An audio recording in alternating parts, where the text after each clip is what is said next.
नमस्कार बच्चों, स्वागत है साइंस हरियाणा यूट्यूब चैनल पर। बच्चों, आज का टॉपिक है काइनेटिक थ्योरी ऑफ गैसेस। बच्चों, +1 का बेहद इंटरेस्टिंग चैप्टर है। छोटा सा चैप्टर है और काफ़ी बेसिक बातें इसमें आती हैं। गैस के पार्टिकल्स, गैस के बिहेवियर को समझने के लिए हमने कुछ बातें अजम्पशन की हैं कि गैस के पार्टिकल कुछ ऐसे हैं। तो बच्चों, जो हमारी जिंदगी है वो भी कुछ कुछ गैस के पार्टिकल्स की तरह है, कभी इधर कभी उधर, और कभी किसी से टकरा जाते हैं, कभी किसी से इंटरेक्शन भी हो जाती है, कभी टिक कर भी बैठ जाते हैं जिस दौरान इंटरेक्शन होती है।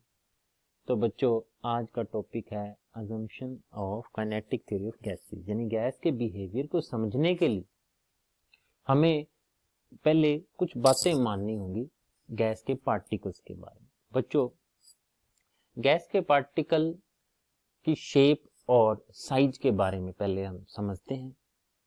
गैस के बिहेवियर को समझने के लिए हमने ये माना है कि गैस के पार्टिकल स्फेरिकल शेप में है और रिजिड स्फीयर है, यानी कि किसी से टकराने के बाद, जैसे किसी दीवार से टकराए या आपस में टकराए, उनकी शेप चेंज नहीं होती, इसलिए उनको रिजिड स्फीयर कहा है। साइज की बात करें तो साइज हमने बहुत स्मॉल माना है। किसके मुकाबले में स्मॉल कह रहे हैं हम? कि दो गैस किरणों के बीच में जो दूरी है ना, उसके मुकाबले में गैस के पार्टिकल बहुत स्मॉल है।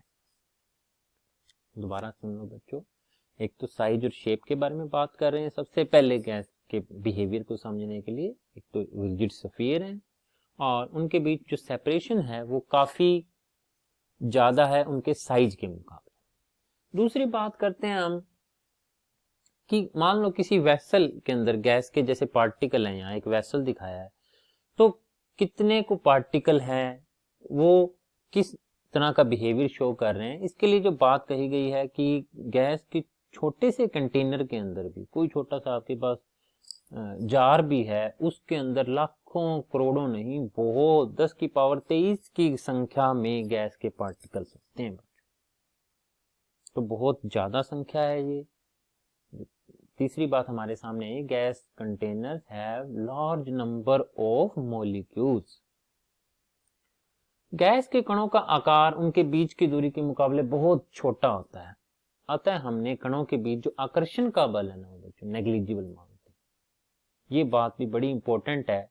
हालांकि हायर लेवल पे हम मानते हैं कि कुछ ना कुछ जब कण पास पास आते हैं तो फोर्स ऑफ अट्रैक्शन लगाते हैं, लेकिन किसी कमरे में, किसी छोटे वेसल के अंदर जब गैस के पार्टिकल बहुत दूर दूर हैं तो हम ये मानते हैं कि गैस के कणों के बीच आकर्षण का बल ना बराबर है। ऐसा कह के हम ये कह रहे हैं दूसरे शब्दों में कि जो टोटल एनर्जी है गैस की, वो सिर्फ काइनेटिक एनर्जी ही मानेंगे हम, पोटेंशियल एनर्जी ना बराबर है। 4 बातें हो गई बच्चों। शेप और साइज की बात हुई, कितने पार्टिकल हैं और उनके बीच में फोर्स कैसा है। आगे जो बात मैंने कही बच्चों, जिंदगी में हम इधर उधर घूमते रहते हैं, टकराते रहते हैं, वही गैस के पार्टिकल्स की बात है। गैस के पार्टिकल लगातार रैंडम का मतलब बच्चों हम प्रेडिक्ट नहीं कर सकते भी कि पार्टिकल किस तरफ जाएगा, अनियमित रूप से इधर उधर घूमते रहते हैं।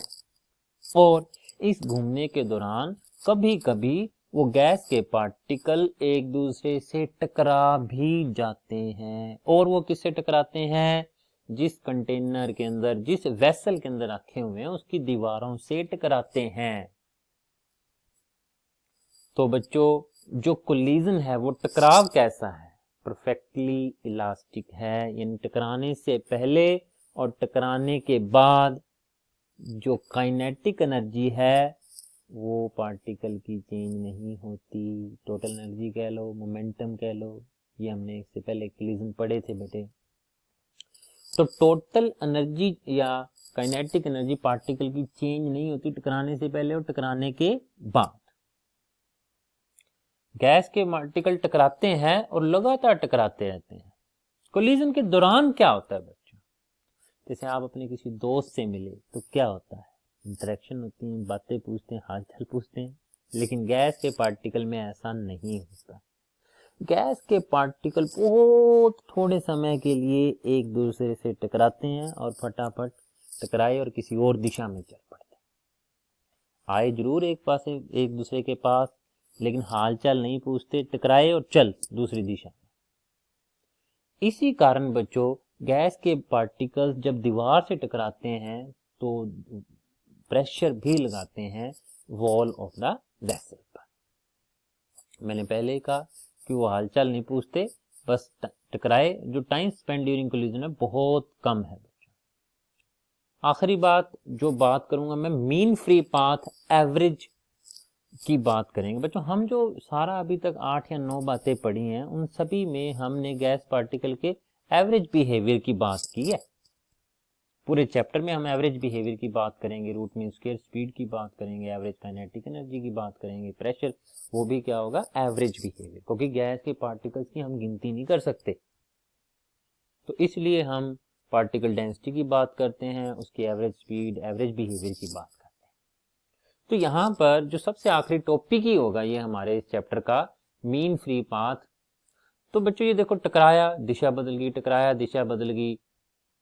तो पार्टिकल जब एक स्थान से दूसरे स्थान पर सीधा तो चल नहीं रहा, तो इसलिए हम एक एवरेज डिस्टेंस की बात करते हैं कि गैस के पार्टिकल दो सक्सेसिव कोलिजन के बीच में कितनी की दूरी तय कर रहा है। ये हमें अंदाजा देता है।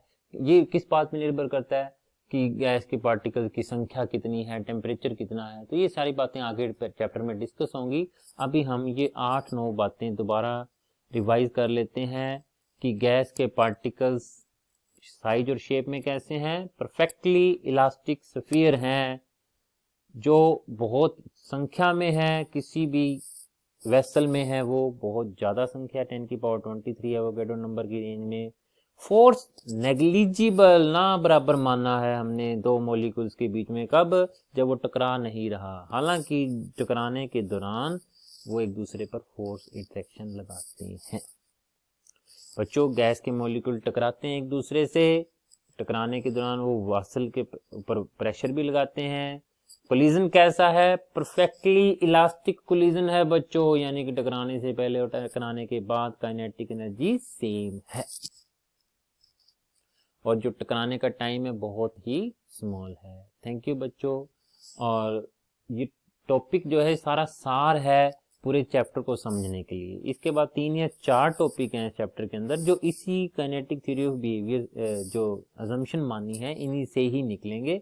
नेक्स्ट टॉपिक जो होगा, जो हम लेके आएंगे, pressure exerted by gas on the wall of the vessel. तब तक थैंक यू बच्चों सुनने के लिए। scienceharyana.com पर आपको इसके नोट्स भी मिल जाएंगे। Thank you.